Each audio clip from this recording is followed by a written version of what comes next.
بسم اللہ الرحمن الرحیم۔ السلام علیکم۔ تقریباً ایک صدی قبل یعنی 20 ستمبر 1916 کو لاہور کے ایک نواحی گاؤں میں ایک بچہ پیدا ہوا۔ 4 بہن بھائیوں میں یہ سب سے چھوٹا تھا۔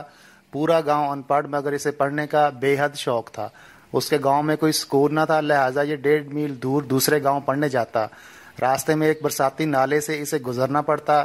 6ٹھی جماعت پاس کرنے کے بعد وہ 8 میل دور دوسرے گاؤں میں تعلیم حاصل کرنے جاتا۔ اس نے مڈل کا امتحان امتیازی نمبروں سے پاس کیا اور وظیفہ حاصل کیا۔ مزید تعلیم حاصل کرنے لاہور آیا۔ یہاں اس نے سینٹرل ماڈل اسکول میں، جو کہ اس وقت کا نمبر 1 اسکول تھا، میں داخلہ لے لیا۔ اس کا گاؤں شہر سے 13 کلومیٹر دور تھا۔ غریب ہونے کی وجہ سے اپنی تعلیم جاری رکھنا مشکل تھی، مگر اس نے مشکل حالات کے سامنے ہتھیار نہ پھینکے بلکہ ان حالات کے مقابلہ کرنے کی ٹھانی۔ اس نے تہیہ کیا کہ وہ گاؤں سے دودھ لے کر شہر میں بیچے گا اور اپنی تعلیم جاری رکھے گا۔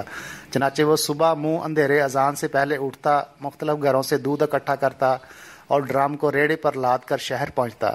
شہر میں وہ نواب مظفر قزل باش کی حویلی اور کچھ دکانداروں کو دودھ فروخت کرتا اور مسجد میں جا کر کپڑے بدلتا اور اسکول چلا جاتا۔ کالج کے زمانے تک وہ اسی طرح دودھ بیچتا اور اپنی تعلیم حاصل کرتا رہا۔ اس نے غربت کے باوجود کبھی دودھ میں پانی نہیں ملایا تھا۔ بچپن میں اس کے پاس اسکول کے جوتے بھی نہ تھے۔ اسکول کے لیے بوٹ بے حد ضروری تھے۔ جیسے تیسے کر کے اس نے کچھ پیسے جمع کر کے اپنے لیے جوتے خریدے۔ اب مسئلہ یہ تھا کہ اگر وہ گاؤں میں بھی جوتے پہنتا تو وہ جلدی گھس جاتے۔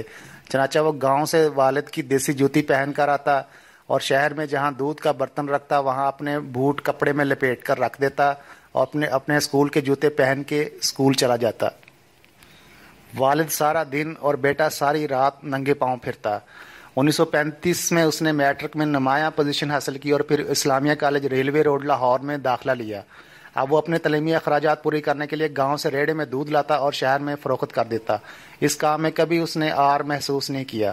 فرسٹ ایئر میں اس کے پاس کوٹ نہ تھا اور کلاس میں کوٹ پہننا لازمی تھا، چنانچہ اسے کلاس سے نکال کر غیر حاضری لگا دی جاتی۔ اس معاملے کا علم اساتذہ کو ہوا، انہوں نے اس ذہین طالب علم کی مدد کی۔ نوجوان کو پڑھنے کا بہت شوق تھا۔ 1939 میں اس نے BA آنرز کیا۔ یہ اپنے علاقہ میں واحد گریجویٹ تھا۔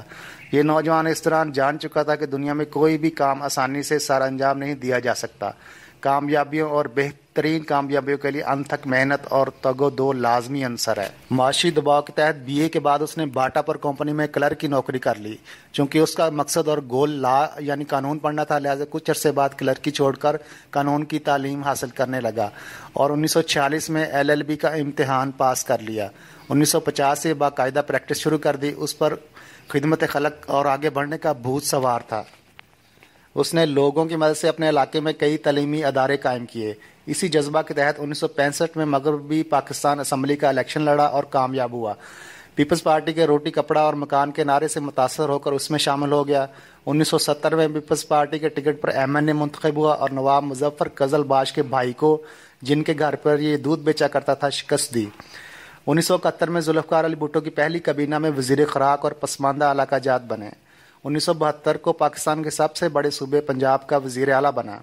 وزارت اعلیٰ کے دوران اکثر رکشے میں سفر کرتا۔ اپنے گورنر مصطفیٰ کھر کے ساتھ نبھا نہ ہونے کی وجہ سے استعفیٰ دے کر ایک مثال قائم کی۔ 1973 میں اقوام متحدہ میں پاکستانی وفد کی قیادت کی۔ 1973 میں وفاقی وزیر قانون و پارلیمانی امور کا قلمدان سونپا گیا۔